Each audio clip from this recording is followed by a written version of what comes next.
Hi everyone, it's me, and today Justice League's a bad superhero. Wait a minute, I think I messed up. Aquaman is a bad superhero. That's correct. Bad news, Justice League, your movie tanked. Now I have no choice but to call the one superhero who's still capable of saving the DC universe. What are you talking about? The only superhero who isn't here is— Yes! Oh no. Go for Aquaman! Oh man! Oh no, I should have man! sprung for that case. Ayya! 4, 3, 2, 1.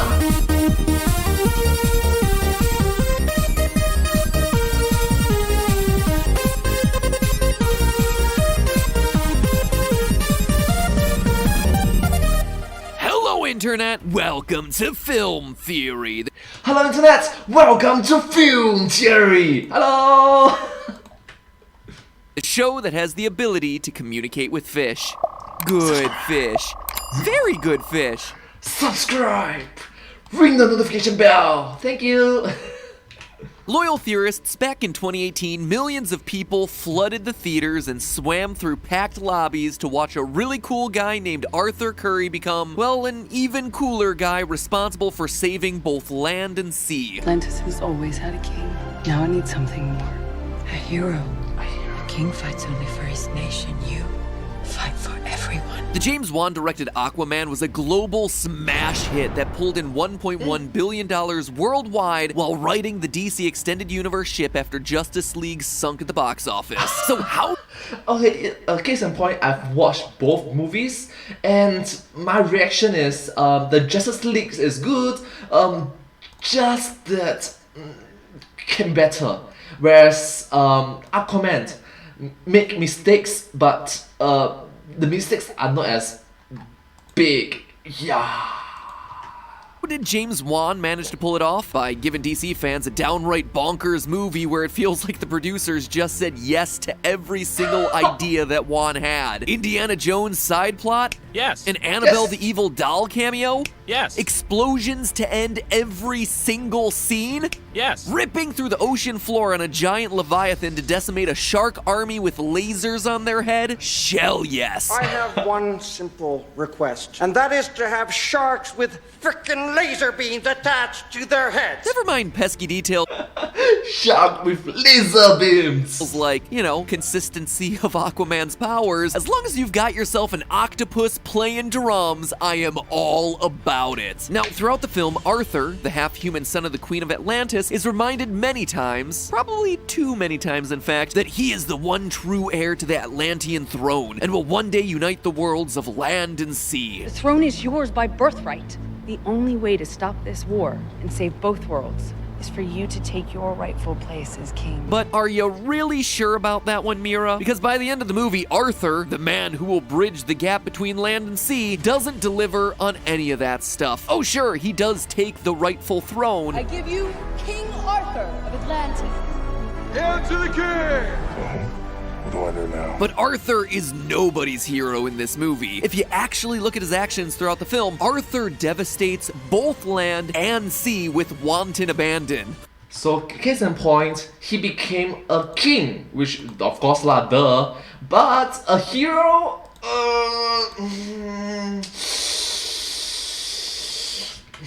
Or should I say, wanton abandon. I hate myself, I am so sorry. He's originally brought into the fight under this premise. Your half-brother, King Orm, is about to declare war upon the surface world.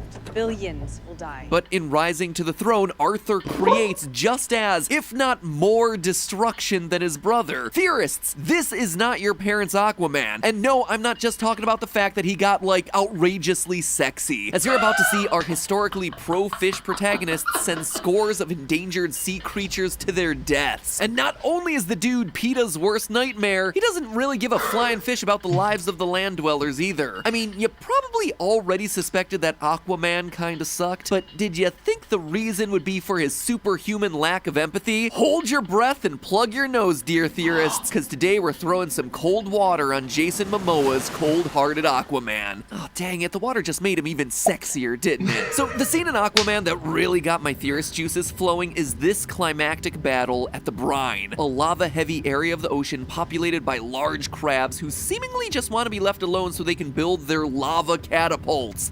and case in point, a lot of casualties. Honestly, hashtag relatable. Throughout the movie, we've seen step by step the evil Orm slowly taking over the various underwater kingdoms in his quest to become the Ocean Master. The last kingdom standing in his way is the Brine. The stakes are high. If he's able to win this battle, he'll command the greatest army on the planet, and in so doing will be able to wipe out every land dweller with ease. Prepare your armies, Your Highness.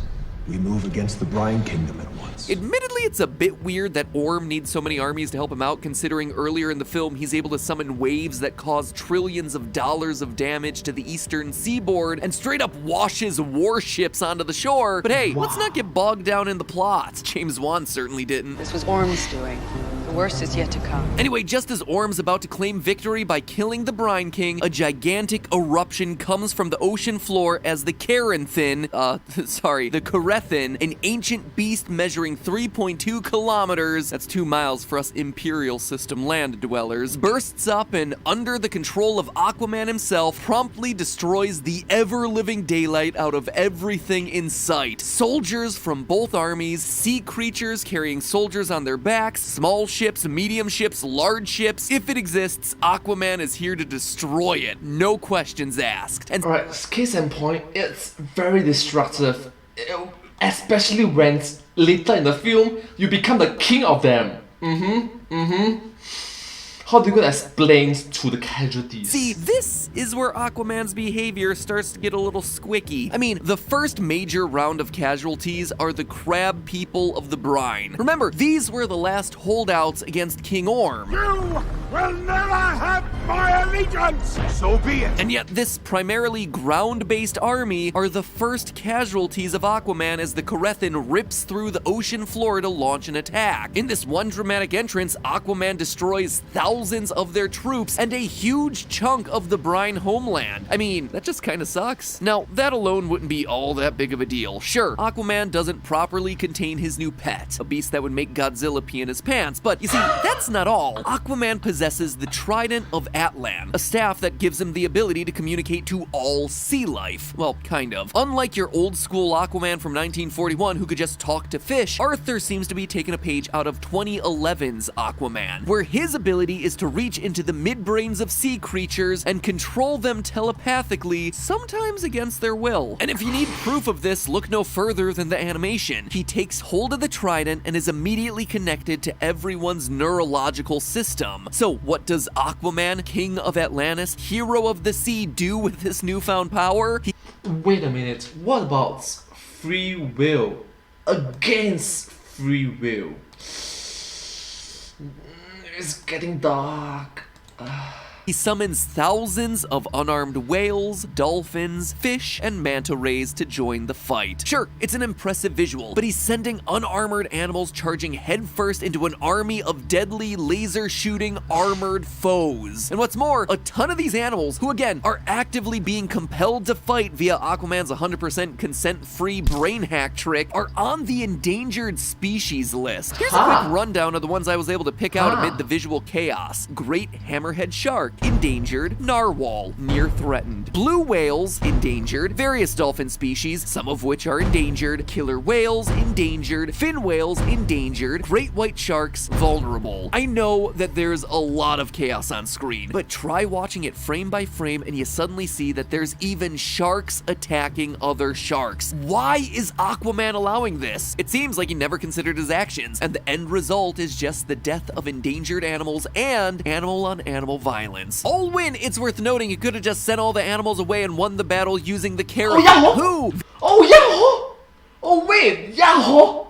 He could have just done that! Very clearly was just unaffected by any and all attempts to attack it. To rub salt water into the Atlanteans' wounds, Aquaman even summons thousands of trench monsters who literally tear apart anyone and anything in their path. Notably, warriors who were only forced into the battle after Orm killed their leader. And does Aquaman care? No, because clearly he doesn't care about the lives of innocent people and animals in the slightest. And if you think I'm exaggerating, during the melee, instead of stopping the carnage, he opts to enjoy a nice long kiss with Mira, in a scene that outright starts with her saying this: There are too many casualties. We have to stop the fighting now. We need to stop the fighting now, or at least after a 25-second makeout sesh and an erect trident gag. And to cap it all off, he hops on a sea dragon. Alright, let's keep it wholesome and family friendly. Thank you so much. And rides it directly into the mouth of Orm's Tylosaur. Once again, makes for a very cool visual, but he takes a beautiful sea creature, innocent, and sacrifices it for no reason. Like, was he hoping that the Tylosaur would choke on the sea dragon? You know it's not a good look when Orm, a guy who wants to kill every land dweller, cares enough about his sea creature army to deck him out with armor, while our hero sends armorless endangered whales to collide with enemy ships. All throughout this battle, Arthur shows absolutely zero concern for the people and creatures of the sea. He tears through the brine, his allies in the battle, he shows no mercy to the warriors forced to march alongside Orm, and he hacks into the midbrains of endangered sea creatures to force them to fight on his behalf against a vicious armored battalion. And case in point, he became the king at the end of the movie, so there's gonna be a lot of awkward explanation after that. Sorry. You can even see the shark struggling to resist against his control. So, okay, that pretty much covers Aquaman's complete and utter disdain for sea life, but that's nothing compared to his disdain for the land dwellers. Let's go back to that moment that Aquaman bursts up through the ocean floor riding the Carathin. Now, I understand that he needed to rush into battle, and while his entrance certainly makes waves, it makes waves. Literal waves. Forget the fact that Aquaman's bursting up out of the seafloor stunt instantly kills countless crab soldiers defending the brine. Look at how much of the seafloor is getting displaced. Now, the Carathin is huge, around 2 miles long or about 3.2 kilometers, and ripping a massive 2-mile hole through the crust of the ocean floor is gonna cause some massive complications. I mean, earthquakes, tsunami.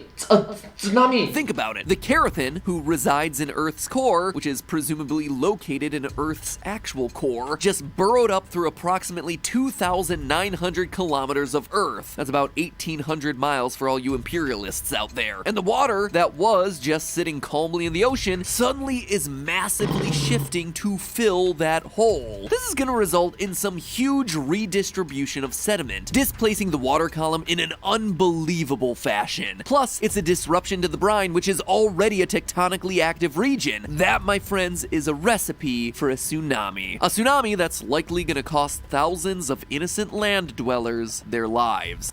Especially when these are island nations or island cities or cities that's how people that's near the coastal shores, they'll be affected the most. Especially when there's earthquakes, when there's tsunami. Now, normally tsunamis, giant destructive water waves, originate from displacement in oceans caused by earthquakes, massive landslides, or explosions. So I can't say with 100% certainty what would happen when a gigantic 2-mile-long kaiju explodes through the ocean floor after traveling from a hidden world. But watch just how much of the seafloor is displaced when the Carathin explodes from the Earth. And this isn't just a small shifting of tectonic plates, this is multiple miles of ocean floor exploding. For comparison, consider the Tohoku earthquake from 2011. Back in 2011, Japan underwent a horrific natural disaster when a It's literally more than a decade ago. massive underground earthquake rocked the ocean. This earthquake measured in at 9.0 on the Richter scale, making it the 4th most powerful earthquake in the world since modern record keeping began. But this underwater earthquake, while powerful, wasn't the major threat. It was the ensuing tsunami that it created. The shifting of tectonic plates resulted in a massive amount of water displacement, triggering powerful tsunami waves that reached heights of about 40.5 meters or 133 feet.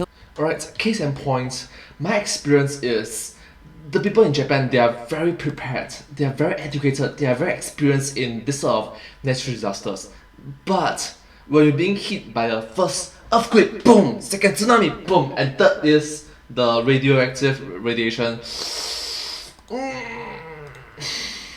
unfortunate. Killing an estimated 16,000 people as water surged into the cities. For perspective, this natural disaster was so big, it moved the main island of Japan 2.4 meters east. That's right, the really? full country moved 8 feet over because of this. And that's not all. It shifted the entire planet on its axis. Researchers estimate that the planet moved between 10 centimeters and 25 centimeters, which also affected its rotational speed by 1.8 microseconds per day. And all of this came from a tectonic shift that was about 7 miles long, or 11 kilometers. Certainly a bit longer than the Corethin, but then again, the ground shifted vertically by about 3 feet, or 1 meter because of the earthquake. With the Corethin, there were suddenly massive holes blown in the crust of the earth, so definitely a more girthy hole, if not quite as long. The long and short of this is that Aquaman's dramatic arrival on the back of the Corethin would cause unfathomable amounts of water to collide, and the displacement would undoubtedly send waves careening towards land on par with undersea earthquakes clocking in between 7.5 and 9.5 on the Richter scale. The actual destruction this would cause would depend on where the brine is located in the sea, which, because of this movie's insane geographic jumps, is nearly impossible to track. That said, my best guess would be somewhere in the Pacific Ocean near Japan. Why? Well, 75% of the Earth's volcanoes are located in the Pacific's Ring of Fire, and the massive Japanese spider crab, which is the largest crab on Earth, and reminiscent of the brines crab people, live in the temperate waters near Japan. But anyway, regardless, Aquaman sucks as the king of the sea. But don't let that obscure the fact that he also sucks as hero of the land. Sure, he quote-unquote saved the world from King Orm, but in the process, he sent destructive tsunamis out to the shores of the land and forced endangered animals to throw away their lives while he got to first base with a girl. Countless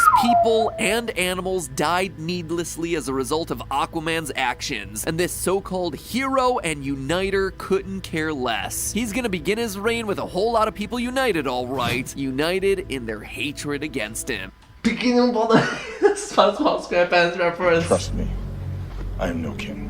I agree. I agree too. I agree. But hey, that's just a theory. A film theory. And Finn. Creatures of the ocean, summon your power. Swarm that subscribe button. We may not become the Ocean Master, but we will become the YouTube Master. We're so close to that 10 million mark. Subscribe. Thank you all so much. Remember to subscribe to my channel as well. Thank you so much. And don't forget to follow, help support the film series. They are awesome individuals. And Finn. Get it? And Finn instead of and Sin. Anyways, thank you so much for watching this video. I hope that you find this video very interesting and just educational to learn. It's all fictional, bro, so let's be understanding. And it's quite educational and entertaining, so entertainment for the win, yeah! Anyways, if you do like this video, please remember to like, share, and subscribe to my channel and comment down below if you have any questions for us down below. Don't forget to follow my channel and sincerely appreciate all of the support and encouragement for my work. Thank you so much and I hope to see you all in my next video. But hey, that's just a theory, a film theory. And Finn, get and Sin.